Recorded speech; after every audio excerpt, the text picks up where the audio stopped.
My maternal grandmother was named Bertie Morris. She was kind of a strange bird, I thought. She really did not know how to handle my mother, who was crippled with polio, or with me.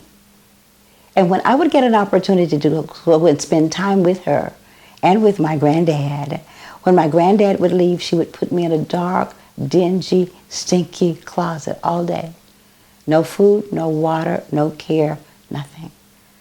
But when my granddad would come home, she would get me out of the closet before he got there and act like everything was okay. I didn't know that was abuse.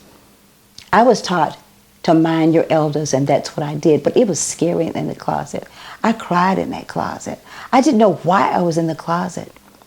But one day my grandfather came home and asked me this wonderful question. What you been doing all day, Pooch? He called me Pooch. And I told him, I've been in the closet. He was surprised. He was stunned. Why were you in the closet? And I told him, I'm always in the closet when you're gone. I don't know what happened, but I'm sure my grandmother and grandfather had a very powerful conversation. And that was the last time I was able to stay with them when nobody was there but my grandmother.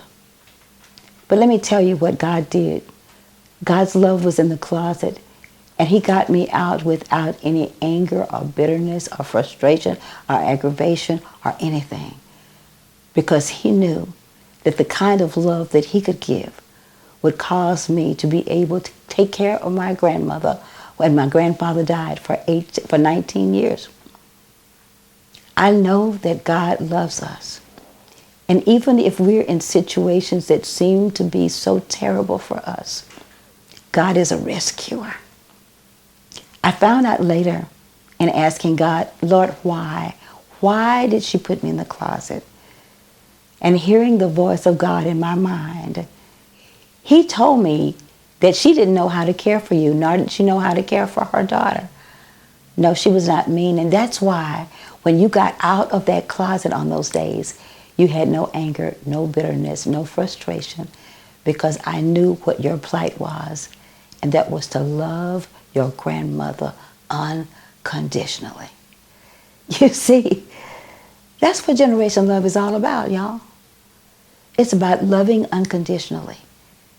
And that creates a divine explosion of love.